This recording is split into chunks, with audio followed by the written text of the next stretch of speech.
세 번째 질의는 중대재해처벌법이 시행이 이제 거의 1 년이 지난 현 시점에서 어느 정도 규모 있는 기업들은 안전보건 관리 체계를 다 갖추었을 텐데요. 근데 이러한 기업들에서 만약에 중대재해가 일어났을 때 과연 어떠한 안전업보 의무가 문제가 되고 어떠한 것들이 쟁점이 되는지, 그리고 만약에 저희 이제 중대재해센터에서 수사 대응을 많이 하고 있는데 그러한 측면에서 회사에서 미흡하게 혹시 대처한 부분들은 어떤 사례들이 있는지, 이런 거에 대한 질문을 주셨습니다.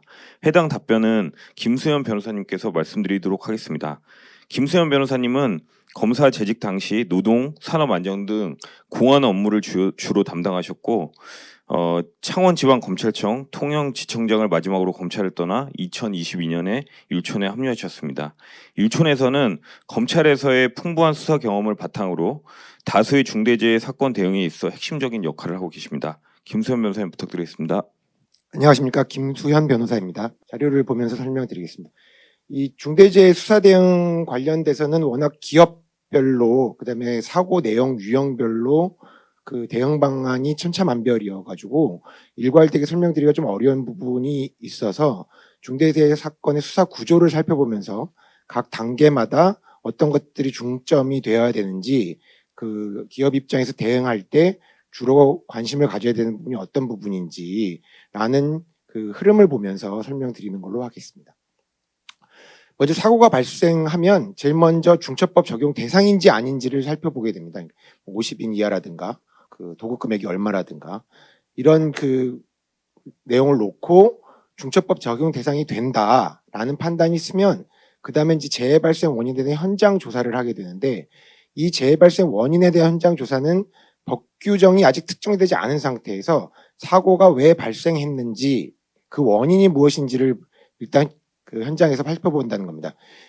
이 단계에서 대부분의 경우에 재해 발생 원인이 특정이 되고, 그러면 그 뒤에 앞으로 살펴볼 산안법상 안전조치 의무가 특정되거나 불이행된 원인이 규명되는 것들이 다 이날 했던 재해 발생 원인에 대한 현장 조사를 바탕으로 이루어지기 때문에 이 첫날이나 둘째 날 정도에 있게 되는 현장 조사에서 초기 대응은 매우 중요하다고 할 수 있습니다. 이때 초기 대응이 자칫 잘못하게 되면 불필요하게 오해되는 말들을 해서 나중에 향후 수사에도 굉장히 불리하게 작용할 여지가 있고, 조사를 나온 근로감독관이나 경찰관들에게 잘못된 정보가 제공되어서 선입견을 갖게 되면 나중에 그것을 되돌리기가 어려운 점들이 꽤 많이 발생합니다. 초기 대응은 꼭 전문가와 함께 하시는 게 중요하다는 말씀을 드리고 싶고요. 그렇게 재해 발생 원인에 대한 현장 조사가 있고 나면 산안법상 안전조치 의무가 특정이 되어야 됩니다. 그러니까 어쨌든 뭐 중처법도 산업안전보건법을 잘 지키라는 법이 셈이니까 사전안전보건법상의 안전조치 의무가 어떤 게 위반됐는지를 그다음에 이제 법규정을 적용해야 되는 거죠.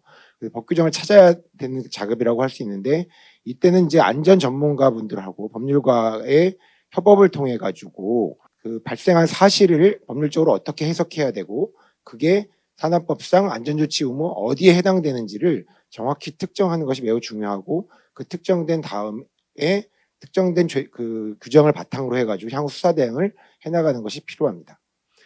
이렇게 그 산안법상 안전조치 의무가 특정되고 나면 그 다음에 그 안전조치 의무가 있는데 그 의무가 왜 불이행됐는지 원인을 규명하게 됩니다.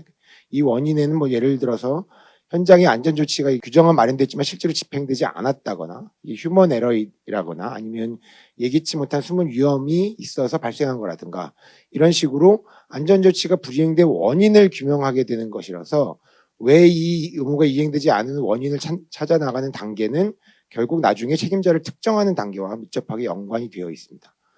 그 다음에 불이행된 원인 규명이 되고 나면 그 불이행된 안전조치가 일단 특정이 되고 그게 왜 됐는지가 다 원인이 규명되고 난 다음 단계에서, 그렇게 되면 불이행된 안전조치에 대한 관리상의 조치가 되어 있는지 안 되는지, 이게 결국 이제 중처법 위반이 있는지 없는지를 살펴보겠다는 것이고, 이때는 중처법상 의무와 그 사고 발생 간의 인과관계를 따져야 됩니다. 이 인과관계 따지는 부분에 대해서는 아까 사례에서 안범준 변호사께서 설명을 많이 해주셨는데, 이 단계 이제 안전조치가 불이행된 원인을 규명하고 불이행된 안전조치에 대한 관리상의 조치 여부, 중처법 위반의 인과관계를 따지는 부분에 있어서는 법률적인 대응, 그 전문적인 지식을 갖고 대응하시는 것이 매우 중요합니다. 그래서 그 관리상의 조치가 그 제대로 되지 않았다라고 하면 그게 누구의 책임이냐? 그 뭐 예를 들어 CEO냐, CSO냐, 현장 소장이냐, 아니면 본사냐, 하청업체냐 이런 책임자를 특정하는 그 관리상의 조치 여부가 제대로 되지 않은 거에 대한 인과관계에 따라서 책임자를 특정하는 단계로 넘어가게 됩니다. 이렇게 이제 사고 발생부터 책임자 특정까지 각 단계마다 이제 대응하시는 필요성이 있고 그 대응의 중점을 둬야 되실 부분들이 있는데 전체적으로 살펴보면 중대재해 사건에서 가장 중요한 부분은 매뉴얼이나 규칙 이런 것들, 지침 이런 것들을 많이 마련해 놓으신 다음에 그게 단지 형식적인 서류 구비로 그치는 것이냐, 마련된 지침이나 이런 같은 매뉴얼이 말단까지 내려가서 현장에서 모두 이행이 강제되고 있느냐, 이 부분이 제일 중요한 것 같습니다. 그래서 뭐 매뉴얼을 번드르르하게 많이 만들어 놓으셨다 그래서 뭐 다 수사를 빠져나갈 수 있다, 벗어날 수 있다 이렇게 생각하시는 거는 좀 그 오해이실 것 같고, 그 만들어 놓은 서류들과 매뉴얼 지침 등이 현장에서 제대로 이행되도록 관리하시는 것이 중대재해 사건 수사에서 수사의 책임을 벗어나는데 가장 중요한 요소가 아닌가 싶습니다. 그 네 번째 질의는 경영 책임자의 범위에 대한 질문입니다. 해당 사항은 중대재해처벌법 시행 초기부터 상당히 논의가 많았던 그런 쟁점 중에 하나인데요. 특히 일전에 말씀드린 바와 같이 최근 중대재해가 발생한 사업장에서 안전보건 최고 책임자인 CSO가 선임되어 있음에도 검찰이 대표이사를 기소한 사례가 있었습니다.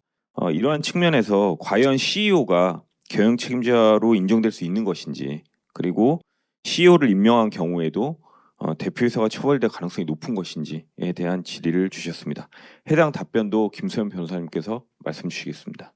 CSO 부분은 앞에 안범지 변호사님께서는 박인면 변호사 두 분이 다 말씀을 하셔가지고 짧게 하고 넘어가도록 하겠습니다. 최근에 이제 CSO가 선임됐다고 했음에도 불구하고 기소된 그 사례는 검찰 쪽 말을 들어보면 이분 선임되신 지 얼마 안 됐고 실제로 선임되신 지가 얼마 안 돼서 안전보건 관련된 어떤 전적인 권한을 제대로 그 행사하기 전에 사고가 발생했습니다. 그래서 다 그런 특징이 있어서 그 사례만 가지고 CSO가 선임되어도 그 CEO가 기소될 것이다라고 단정하기는 좀 어려운 면이 있지만, 전체적으로 봤을 때 앞에서도 말씀해 주셨지만 CSO가 선임됐다고 해서 CEO가 면책될 것이다 100%라고 하는 것은 거의 가능하지 않을 거로 저희는 보고 있습니다. 그러니까 왜냐하면 그렇게 되려면 조직과 인력과 예산 모두에 있어서 사실상 전권을 가져야 되는데, 이게 이제 예를 들어서 예산을 봤을 때 예산에 관한 정권을 갖는다는 것이 그 CSO가 안전에 관련된 예산에 대한 정권을 갖는다. 그래서 편성된 예산이 뭐 1억이면 그 1억을 내가 어떻게 써야 되는지 안전에 관련돼서 라는 거에 정권을 갖는다. 그러면 예산에 대한 정권을 갖는 것이냐 이것이. 그렇게 되지 않는 것이 1억이 예산으로 충분한지 아닌지 문제가 생기거든요. 그러니까 주어진 예산을 어떻게 정권으로 쓸 수 있느냐의 문제가 아니라 안전 확보를 위해서 충분한 예산을 내가 편성할 수 있어야 되는데, 그러면 CEO가 전체 정해놓은 예산이 10억밖에 안 되는데 내가 거기서 안전 예산을 5억 쓰겠다라는 정권을 행사할 수 있느냐? 그렇지는 않을 거란 말이죠. 그렇게 되면 또 CEO가 개입했는지 여부가 문제가 되기 때문에 조직 인력 예산에서 정권을 행사한다는 것은 웬만한 기업에서 사실상 가능하지 않을 것으로 보고, 그렇다면 그 지금 전체적으로 중처법에서는 실질설, 그러니까 실질적으로 권한이 있느냐 이런 걸 많이 놓고 보는데, 그런 면에서 따진다면 CSO를 임명했다고 해서 완전하게 CEO가 면책되는 경우는 쉽게 마련하기 어렵다라고 보셔야 되지 않을까 싶습니다.